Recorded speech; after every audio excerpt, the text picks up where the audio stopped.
Almost like Yale loved the 2-goal deficit so much they decided to do it again twice tonight. Yeah, but I know. You guys could have easily folded after that, but you didn't. It was a interesting game because I thought we had a lot of energy for a large part of that game, and then I thought the third period, for some reason, I give them credit. I mean, they're a very skilled hockey team. You give them an inch, they're gonna take what you give them. But for us to come back, and not be so down that we actually lose the game, and on the converse, Jack scores a huge goal. I mean, just a big-time goal, and that was a big win. That was one we needed. We're in break now for a while. We're 3-3 in the league, and for us, we needed that win. So.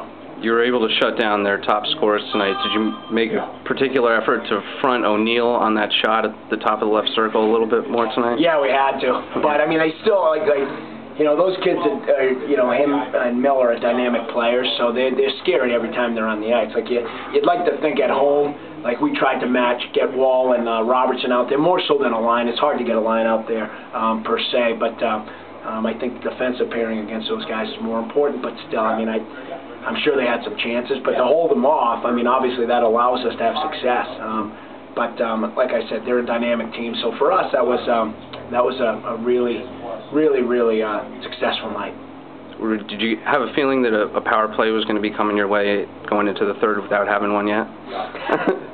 I didn't know. I mean, the strange thing is I thought in the second period, I thought we controlled play for real long stretches, meaning, we had it and we were possessing it, and usually you would think something would come out of that, but I thought the guys called a good game, and I'd rather it that way, quite honestly, versus having power play after power play, especially against that team, because they're deadly on it, obviously, and we're not as deadly. So for us, I thought they did a good job, and I knew we'd get one, power play, so at least we got that. So. Now that the Consuls scored tonight, something that I noticed is that Dennis Robertson is now your only defenseman that does not have a goal in the season. Does that surprise you, and what can you do to get him going? Surprised me a lot, because last year he was deadly from up high. I think he's playing much better. He struggled a lot at the beginning of this year. I mean, he was just off, not off in terms of his work ethic, but just off with the puck. And there's one time which I consider pretty heavy and pretty deadly. He was not getting it off. Not only not getting it off, but getting it blocked or whiffing on it, and that's not him. So, but I thought he played a pretty complete game. We had to play him and Wall a lot.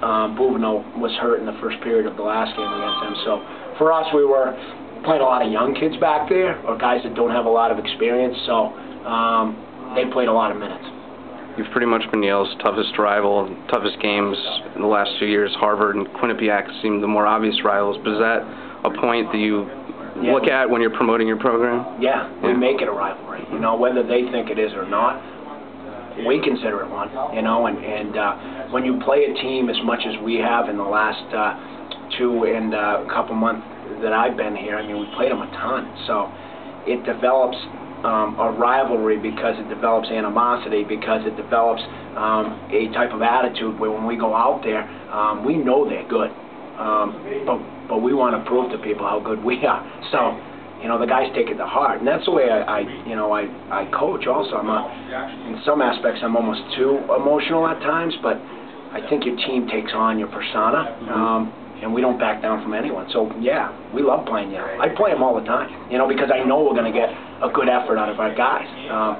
We fear that team. We know they're a good team. When I say fear, I don't mean in a negative way. I say we understand how good they are. So on our side, we know that we have to be on our game in order to be successful.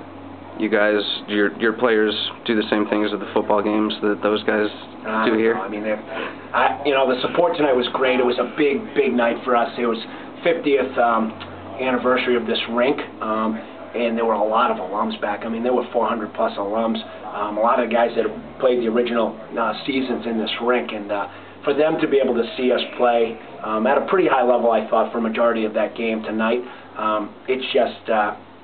when I came back here, that's what I dreamed of. That's what I would expect. I expect our program to be challenging for championships in not too long. And if it happens this year, so be it. But I know that we'll play hard, and for us to do it on this night in front of that crowd, with our student support, with our band here, I'm sick of people saying that people don't support us. They'll support us. We got to win. They'll support us. This place was sold out when I played here. You could not get a seat in here. It's a hockey town. Brown's a hockey school, and we're not pushovers anymore.